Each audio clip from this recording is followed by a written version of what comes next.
ओम शांति। आज 10 तारीख की मुरली है।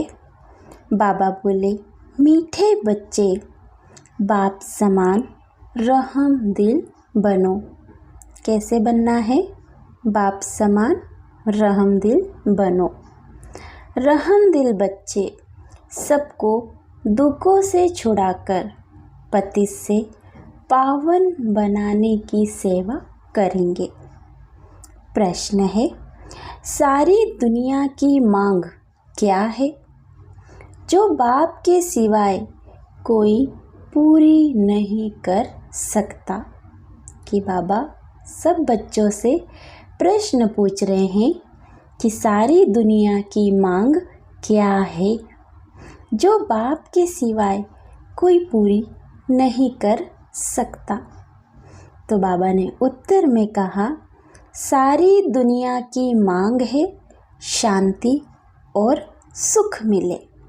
सभी बच्चों की पुकार सुनकर बाप आते हैं। बाबा बेहद का है, इसलिए उससे बहुत फुरना है कि मेरे बच्चे कैसे दुखी से सुखी बने। बाबा कहते, बच्चे पुरानी दुनिया भी मेरी है, मेरे ही सब बच्चे हैं। मैं आया हूँ सबको दुखों से छुड़ाने। मैं सारी दुनिया का मालिक हूँ, इसे मुझे ही पति से पावन बनाना है। ओम शांति। बाप पावन बना रहे हैं बच्चों को, तो ज़रूर बाप से प्यार चाहिए। भल भाइयों का आपस में प्यार तो ठीक है, एक बाप के सब बच्चे आपस में सब क्या हुए? भाई भाई है। परंतु पावन बनाने वाला एक बाप ही है, इसलिए सब बच्चों का लव एक बाप में ही चला जाता है। बाप कहते हैं, बच्चों मामे का याद करो। कि बाबा रोज़ मुरली में कहते हैं कि बच्चों मामे का याद करो। यह तो ठीक है, तुम भाई भाई हो तो ज़रूर शिरखंड ही होंगे। एक बाप के बच्चे हो, आत्मा में ही इतना प्यार है। जबकि देवताई पद प्राप्त करते हो तो आपस में बहुत ही प्यार होना चाहिए। हम भाई भाई बनते हैं, बाप से वर्षा लेते हैं, बाप आकर सिखलाते हैं। जो समझने वाले होते हैं वह समझते हैं यह स्कूल व बड़ी यूनिवर्सिटी है। बाप सबको दृष्टि देते हैं व याद करते हैं। बेहद के बाप को सारी दुनिया के मनुष्य मात्र सभी आत्माएं याद करती है। बाप की ही सारी दुनिया है, नई व पुरानी। बाबा कहते हैं ना, चाहे दुनिया नई हो या पुरानी हो, तो ये सारी दुनिया किसकी है? एक शिव बाबा की। नई दुनिया बाप की है तो पुरानी नहीं है क्या? कि बाबा पूछ रहे हैं कि नई दुनिया बाप की है तो फिर पुरानी दुनिया किसकी है? वह भी बाबा की है। बाप ही सभी को पावन बनाते हैं। पुरानी दुनिया भी मेरी है, सारी दुनिया का मालिक मैं ही हूँ। और नाम क्या है उनका? परमपिता शिव परमात्मा। भल मैं नई दुनिया में राज्य नहीं करता हूँ, परंतु है तो मेरी ना। मेरे बच्चे मेरे इस बड़े घर में भी बहुत सुखी रहते हैं और फिर दुख भी पाते हैं। यह खेल है। यह सारी बेहद की दुनिया हमारा घर है। यह बड़ा मांडवा है ना। बाप जानते हैं सारे घर में हमारे बच्चे हैं।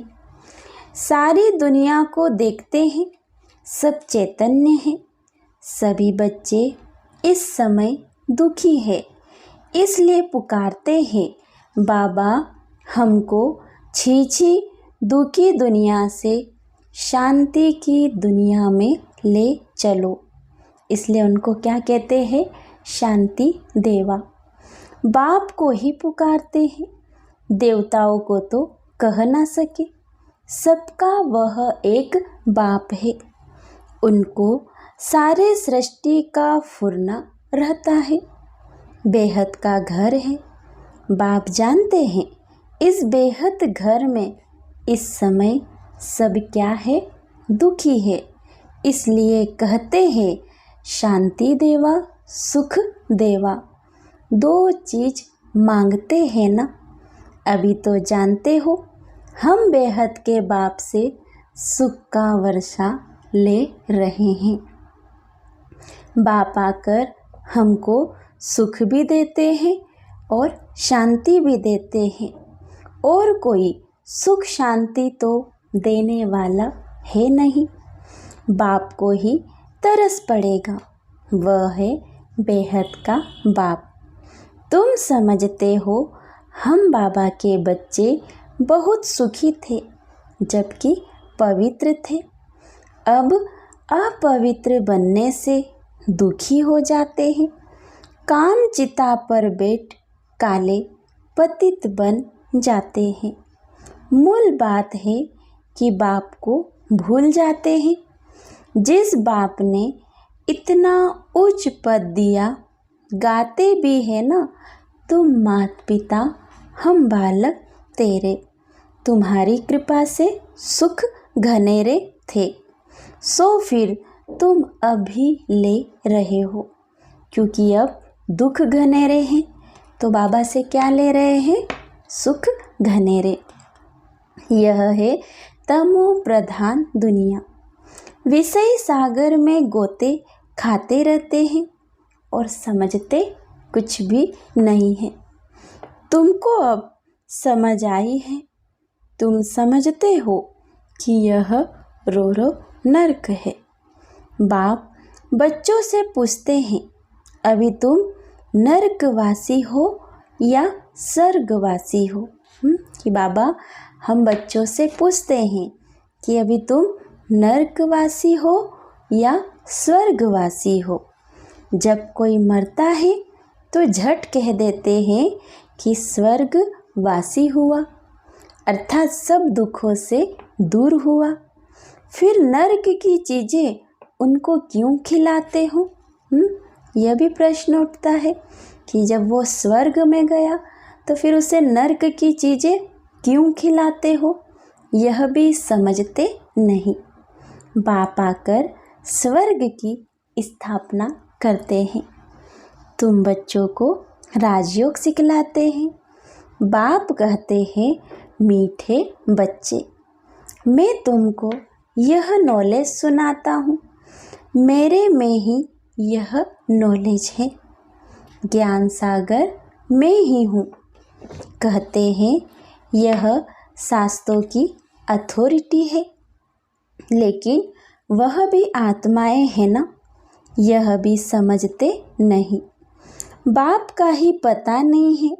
बाप जो विश्व का मालिक बनाते हैं, उनके लिए कहते हैं ठिक्कर भीतर सब में है। व्यास भगवान ने क्या क्या बातें लिख दी है, मनुष्यों को कुछ भी पता नहीं है। बिल्कुल ऑर्फन बन आपस में लड़ते झगड़ते रहते हैं। बाप रचता और रचना के आदि मध्य अंत को कोई नहीं जानते हैं। बाप अपना और रचना के आदि मध्य अंत का राज समझाते हैं, और तो कोई बता ना सके। तुम कोई से भी पूछो जिसको ईश्वर भगवान रचता कहते हो, उनको तुम जानते हो क्या? ठिक्कर भीतर में ईश्वर कहना ही जानना है तो बाबा कहते हैं ना, उनसे क्या करो, प्रश्न पूछो। पहले अपने को तो समझो।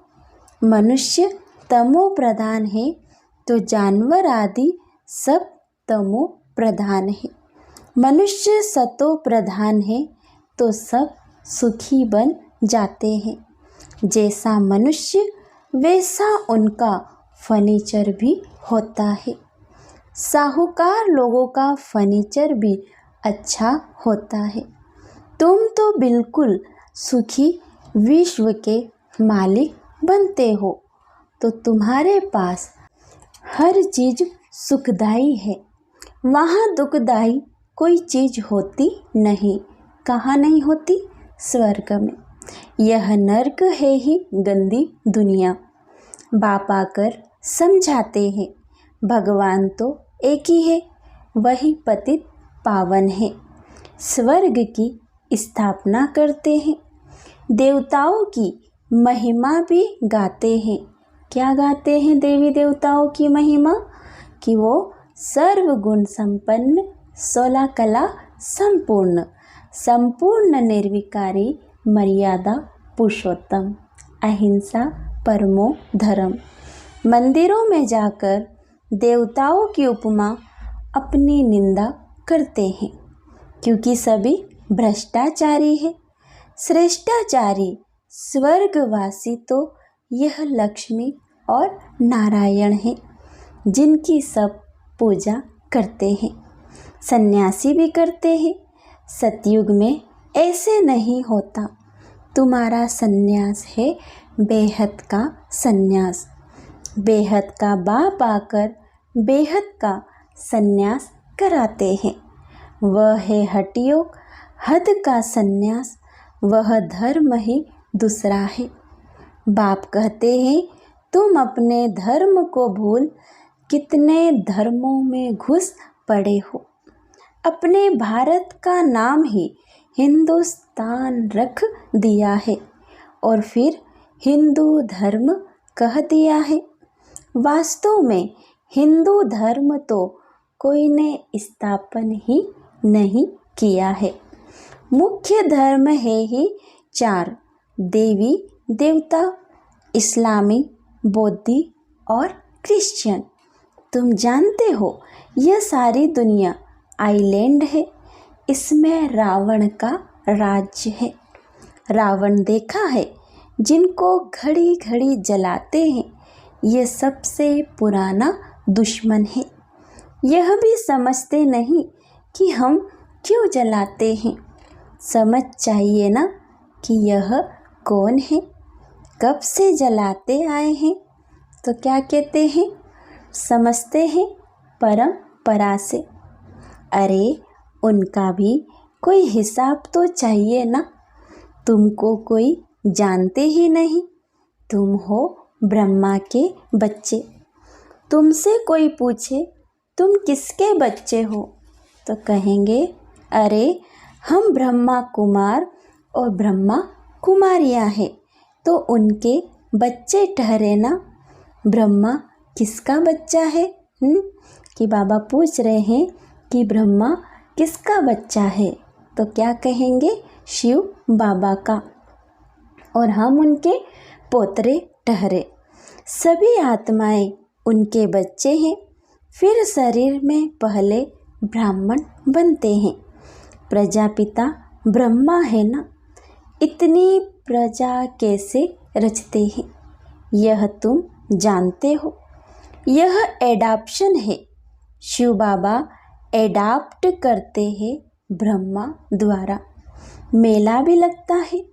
वास्तव में मेला वहाँ लगना चाहिए जहाँ ब्रह्मपुत्रा बड़ी नदी सागर में जाकर मिलती है।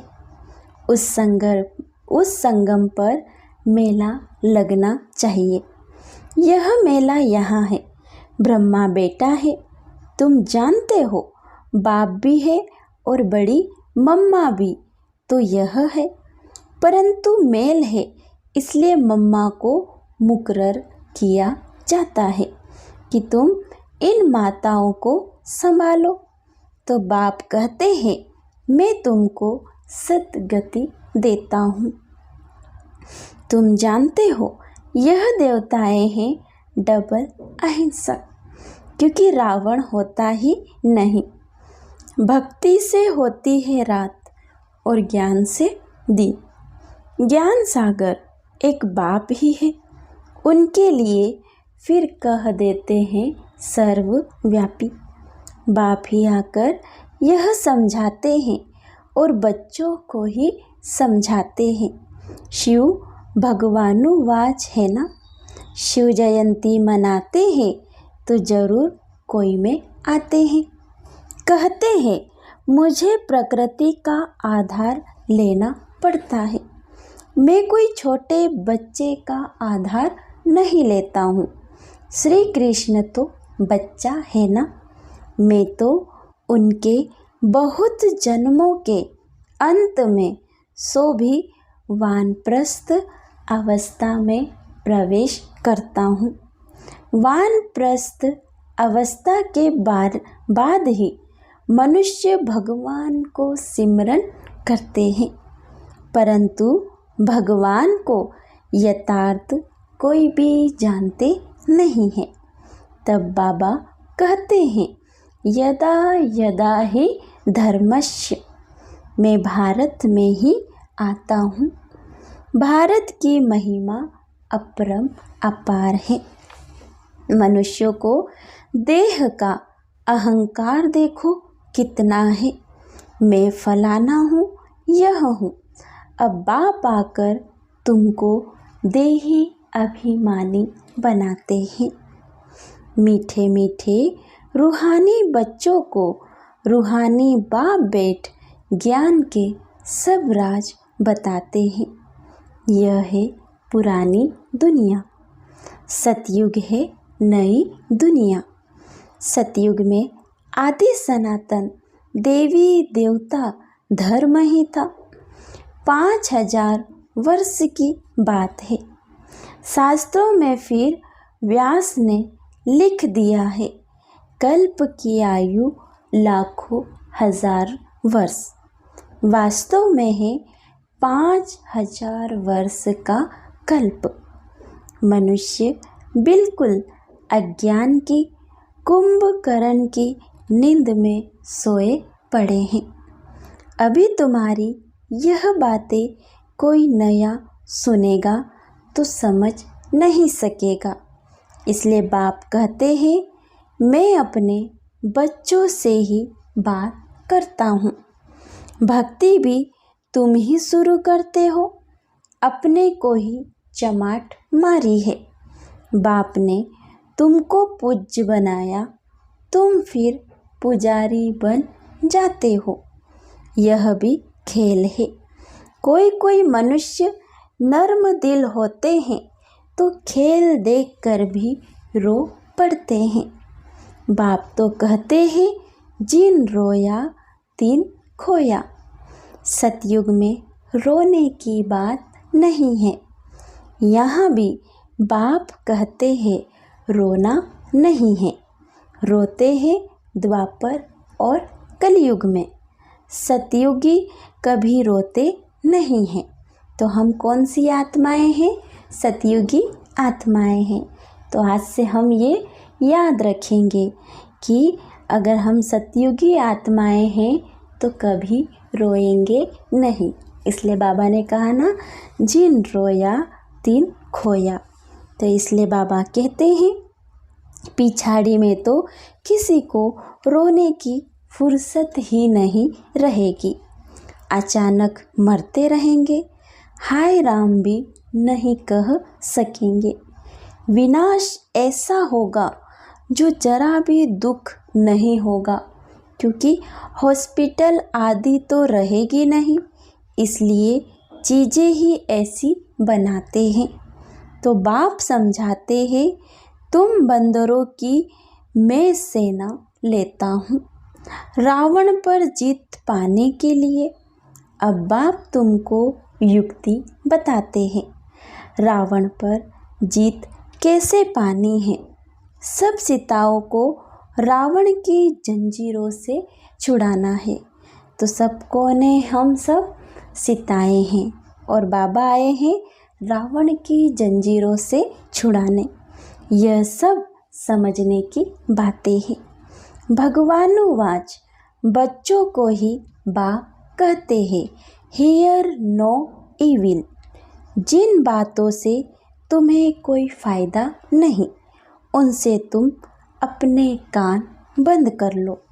अब तुमको श्रीमत मिलती है, तुम ही श्रेष्ठ बनेंगे। यहाँ तो श्री श्री का टाइटल सबको दे दिया है। अच्छा, फिर बाप कहते हैं अपने को आत्मा समझो और बाप को याद करो। कितना वंडरफुल हार जीत का यह बेहद का खेल है जो बाप ही समझाते हैं। कि बाबा कहते हैं ना कि कितना वंडरफुल हार और जीत का यह बेहद का खेल है जो बाबा आते हैं और हम बच्चों को समझाते हैं। अच्छा, मीठे मीठे सिखिलदे बच्चों प्रति माता पिता बाप दादा का याद प्यार और गुड मॉर्निंग। रूहानी बाप की रूहानी बच्चों को नमस्ते। हम रूहानी बच्चों की रूहानी माता पिता बाप दादा को याद प्यार और गुड मॉर्निंग। नमस्ते नमस्ते, शुक्रिया बाबा शुक्रिया। धारणा के लिए मुख्य सार है पहला, बाप समान रहम दिल बनना है। कि जैसे हमारा बाबा रहम दिल है वैसे भी हमें बाप समान रहम दिल बनना है। सबको दुखों से छुड़ाकर पति से पावन बनाने की सेवा करनी है। पावन बनने के लिए एक बाप से बहुत बहुत लव रखना है।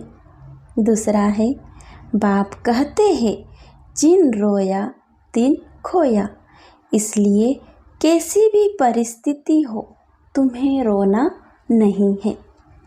वरदान है, स्व के राज्य द्वारा अपने साथियों को स्नेही सहयोगी बनाने वाले मास्टर दाता भव। कि स्वयं के राज्य द्वारा अपने साथियों को स्नेही सहयोगी बनाने वाले मास्टर दाता भव। राजा अर्थात दाता। दाता को कहना व मांगना नहीं पड़ता। स्वयं हर एक राजाओं को अपने स्नेह की सौगात ऑफर करते हैं। आप भी स्व पर राज्य करने वाले राजा बनो तो हर एक आपके आगे सहयोग की सौगात ऑफर करेंगे। जिसका स्व पर राज्य है उसके आगे लौकिक अलौकिक साथी जी हाजिर जी हुजूर हाजी कहते हुए स्नेही सहयोगी बनते हैं। परिवार में कभी ऑर्डर नहीं चलाना, अपनी कर्म इंद्रियों को ऑर्डर में रखना तो आपके सर्वसाथी आपके स्नेही सहयोगी बन जाएंगे। स्लोगन है, सर्व प्राप्ति के साधन होते भी वृत्ति उपराम रहे तब कहेंगे वैराग्य वृत्ति। कि क्या कह रहे बाबा कि सर्व प्राप्ति के साधन होते भी वृत्ति उपराम रहे तब कहेंगे वैराग्य वृत्ति। अच्छा, ओम शांति।